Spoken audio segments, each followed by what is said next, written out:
नमस्कार, आप देख रहे हैं पॉलिटिकल आइडिया और मैं हूं प्रदीप कुमार।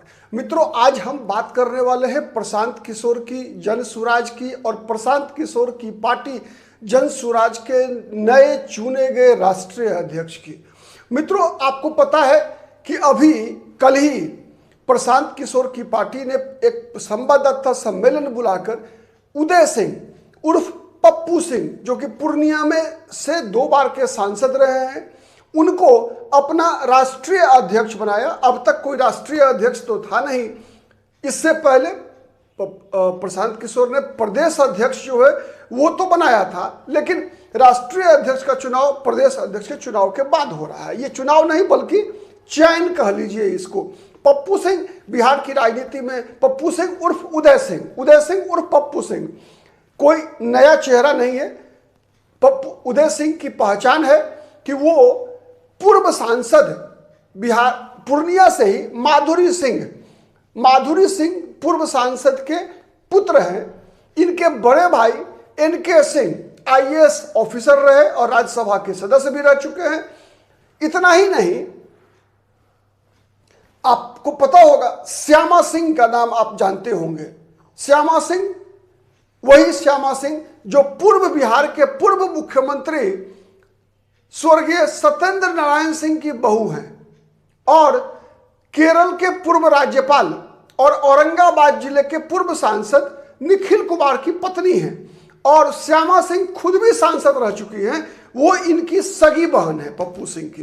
तो अब आप अनुमान लगा सकते हैं कि इनका फैमिली बैकग्राउंड क्या है। पप्पू सिंह की फैमिली मतलब सामाजिक, आर्थिक और राजनीतिक कद पप्पू सिंह उर्फ उदय सिंह का पहले से भी बहुत बड़ा कद रहा है।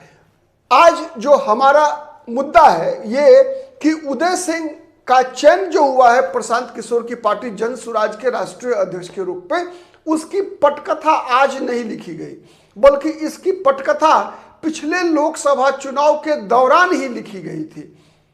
और वो पटकथा तो लिखी गई लोकसभा चुनाव के दौरान, लेकिन वो पब्लिक डोमेन में सामने आ गई थी कब? जब रुपौली में विधानसभा का उपचुनाव हो रहा था। आपको पता है कि रुपौली में विधानसभा का उपचुनाव क्यों हुआ था? इसलिए कि रुपौली की जो पूर्व विधायिका थी बीमा भारती, वो दल बदल करके जनता दल यू की विधायक थी, लेकिन आरजेडी से लोकसभा का चुनाव लड़ी, तो इसीलिए विधानसभा से इस्तीफा देना पड़ा, जिसके बाद वहां उपचुनाव हुआ।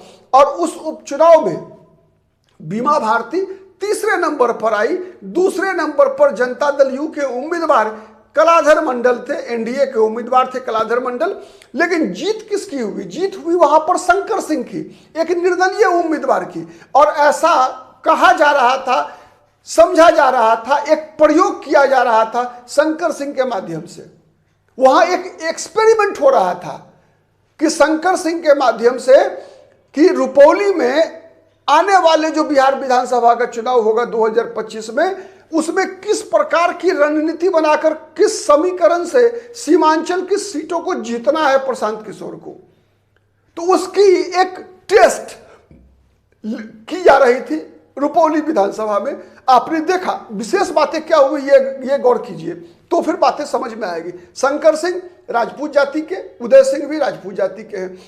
ऐसा माना जाता था कि उदय सिंह का समर्थन शंकर सिंह को मिल रहा है और प्रशांत किशोर का समर्थन भी आंतरिक समर्थन, निर्दलीय उम्मीदवार थे शंकर सिंह, मैं रिपीट कर रहा हूं, लेकिन आंतरिक समर्थन प्रशांत किशोर का भी मिल रहा था शंकर सिंह को।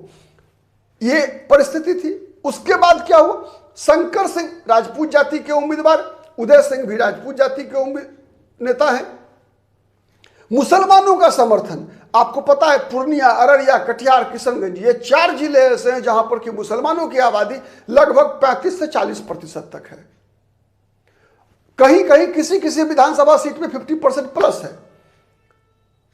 तो एक प्रयोग यह हो रहा था कि सवर्ण प्लस मुसलमान मत अगर मिलते हैं अगर, तो कितनी सीटें सीमांचल में जीती जा सकती है।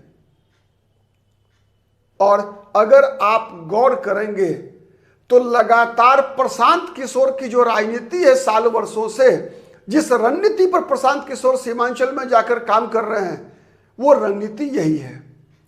और इसकी पटकथा उसी समय लिखी गई थी रुपौली विधानसभा चुनाव में के दौरान। उसका एक और सबूत मैं बता रहा हूं आपको कि उसके बाद से लगातार प्रशांत किशोर जिस वैन में पूरे बिहार का दौरा कर रहे हैं, वो वैन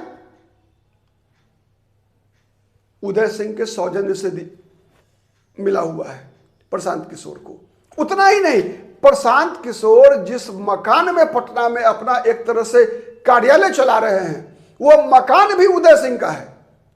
तो औपचारिक रूप से उदय सिंह भले ही आज शामिल हुए हों जनसुराज में और शामिल होते ही राष्ट्रीय अध्यक्ष बन गए, लेकिन इसकी पटकथा लगातार लोकसभा चुनाव के जस्ट बाद लिखी जा रही थी। क्योंकि उदय सिंह भी नाराज थे। उदय सिंह आपको पता है कांग्रेस बीजेपी से सांसद रहे 2 बार, बीजेपी से हार गए 2014 के लोकसभा चुनाव में।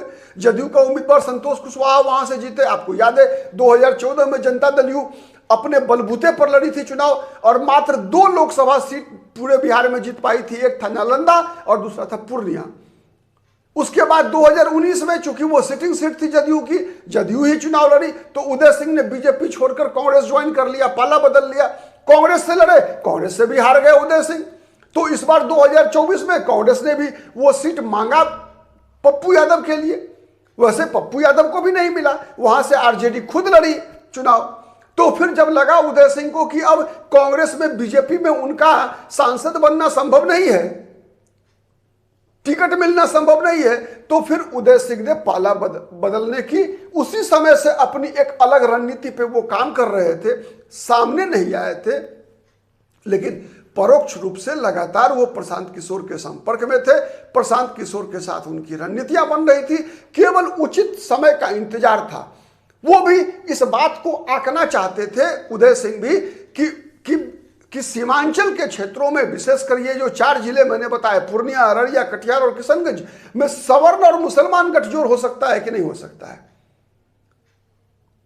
तो ये सफल रहा रुपौली विधानसभा उपचुनाव में। उसके बाद इनकी थोड़ा मनोबल बढ़ा इनका। और अब जिधर इधर 3-4 महीने से जब लोकसभा चुनाव के बाद से लगातार जिस प्रकार की गतिविधियां, राजनीतिक गतिविधियां चल रही है प्रशांत किशोर की, तो प्रशांत किशोर ने फोकस कर लिया है सीमांचल में और मुसलमान वोट बैंक पर। मुसलमानों के हर गांव में, मोहल्ले में, सार्वजनिक स्थलों पर जाके प्रशांत किशोर एक ही सवाल करते हैं कि आप कब तक कहरिया बन के रहिएगा लालू यादव का? कब तक लालू यादव के बेटा को आप मुख्यमंत्री बनाते रहेंगे? आपको क्या मिला? तो ये बातें जब प्रशांत किशोर मुसलमानों के बीच रख रहे हैं, तो मुसलमान कहीं ना कहीं उनकी ओर आकर्षित है। लेकिन मुसलमान वोट तभी प्रशांत किशोर के साथ आएगा जब प्रशांत किशोर बीजेपी को और एनडीए को हराने की स्थिति में आएंगे। इसीलिए प्रशांत किशोर को कहीं ना कहीं मुसलमान के साथ साथ अन्य जातियों का वोट भी उनको चाहिए, जिससे कि कम से कम 30%, 35% का एक ब्लॉक बन सके। तो प्रशांत किशोर के दिमाग में सबसे पहला खेल जो आ रहा है वो यही है कि मुसलमान और सवर्ण का एक कॉकटेल बनाया जाए और उसमें उम्मीदवार की जाति, जब जैसे होता क्या है कि किसी भी विधानसभा चुनाव में उम्मीदवार भी महत्वपूर्ण होता है। लोकसभा चुनाव में उम्मीदवार कम महत्वपूर्ण होता है, पार्टी ज्यादा महत्वपूर्ण होता है, पार्टी का राष्ट्रीय नेता ज्यादा महत्वपूर्ण होता है। लेकिन विधानसभा चुनाव के समय में आप देखेंगे कि जो उम्मीदवार है, कैंडिडेट है, उसका भी बहुत बड़ा भूमिका होती है, बहुत बड़ी रोल होती है। तो अगर किसी उम्मीदवार का 10% वोट है और 20% वोट इधर से आ गया, तब तो फिर त्रिकोणीय मुकाबला करने की स्थिति में प्रशांत किशोर चुनाव को त्रिकोणीय स्वरूप देने में सफल हो जाएंगे। और जब अगर त्रिकोणीय मुकाबला होगा तो फिर जीत और हार 35% वोट पे आराम से होगी। तो ऐसी स्थिति में प्रशांत किशोर किंग नहीं तो किंग मेकर तो निश्चित बनेंगे। तो यही प्रशांत किशोर की रणनीति है और यही उदय सिंह की रणनीति है। अब देखते हैं कि प्रशांत किशोर और उदय सिंह अपनी अपनी रणनीतियों में कितना सफल होते हैं और कितना वो नुकसान पहुंचा पाते हैं एनडीए को और कितना नुकसान पहुंचा पाते हैं महागठबंधन को, और चुनाव के परिणाम को किस हद तक प्रशांत किशोर प्रभावित कर पाते हैं उदय सिंह के सहयोग से, ये आने वाले दिनों में हमें पता चलेगा। आज इस वीडियो में इतना ही। बहुत बहुत धन्यवाद। नमस्कार, जय हिंद, जय भारत।